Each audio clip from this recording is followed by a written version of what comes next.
You don't feel drained because of people. You feel drained because of who you become around them. And once you see that, you won't look at being social the same way again. You're standing in your kitchen, staring at a message. Saturday night? You type, yeah, delete it. Type it again. Then you just stand there longer than you should. Part of you wants to go, but another part already feels tired just thinking about it. It's not the plan that's exhausting you. It's everything you know you'll have to manage when you get there. If that tension feels familiar, stay with me, because what's actually draining you isn't what you think. And once you see it, you'll recognize it every single time. It starts earlier than you realize. You say yes, but your body already said no. You're staring at the message on your screen. This weekend? Your thumb hovers over the keyboard longer than it should. You type, yeah, sounds good, then reread it twice before actually hitting send. That pause isn't indecision. It's a prediction. Your brain is already simulating the entire night, the conversation, your tone, their reactions.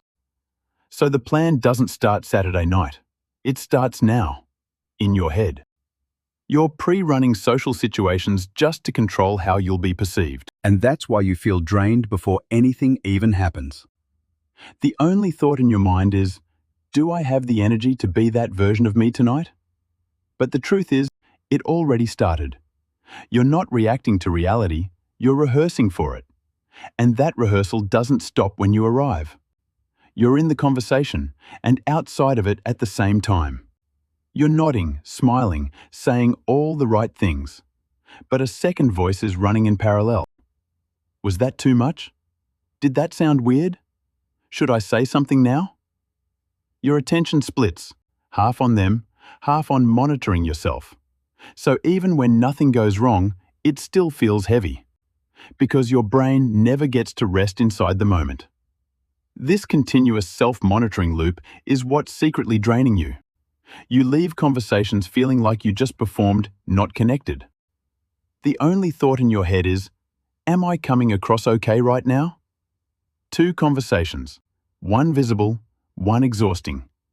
You weren't present, you were managing.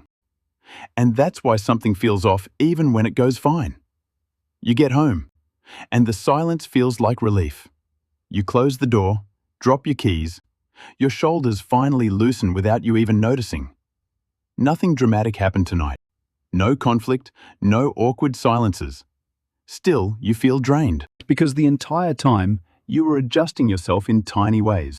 Your tone, your timing, your expression, all of it controlled. These micro-adjustments in your behavior are what keep your nervous system on high alert. You've started to associate socializing with depletion instead of connection. The only thought in your head is, why am I this tired when nothing even happened? That's exactly the point. It wasn't the people, it was the performance. And that's why you start changing your behavior, without even realizing it. You still show up, just less. You pick smaller groups, shorter plans, places where you can leave early without having to explain yourself. You start saying, I'm busy, when really, you're just protecting your energy. You reply later. You cancel more often. Not dramatically, gradually, until your world feels easier to manage. And smaller. Avoidance reduces your immediate stress, but it only reinforces the pattern. Your life becomes controlled, but it also becomes less alive. The only thought in your head is, it's just easier this way. Easier, but narrower. You didn't choose solitude, you chose predictability. But that's not the whole truth. Đây là bản kịch bản tiếng Anh chuẩn cho Block 5. tôi đã tinh chỉnh từ ngữ để đảm bảo sự sắc sảo, đánh thẳng vào tâm lý phòng vệ của người nghe Mỹ, đồng thời tối ưu các nhịp nhĩ để ai đọc không bị đều đều. Block 5. This is the part you don't say out loud. Here's the uncomfortable part, and you already know it. Sometimes it's not about being tired, it's about control. Alone, you don't have to filter yourself. You don't have to calculate how you're going to land. You don't have to risk being misunderstood, or worse, being seen clearly. So solitude becomes safer than exposure. Not because you don't want people, but because you don't trust what happens when you're fully visible. This fear of being judged is what's secretly driving your need to protect yourself. You never actually test whether your real self is enough. The only thought in your head is, what if they see me as I am, and it's not enough? That's the risk. You're not hiding from people, you're hiding from unfiltered visibility. So the question isn't whether you need alone time. You don't need less people. You need less performance. Alone time isn't what's draining your life.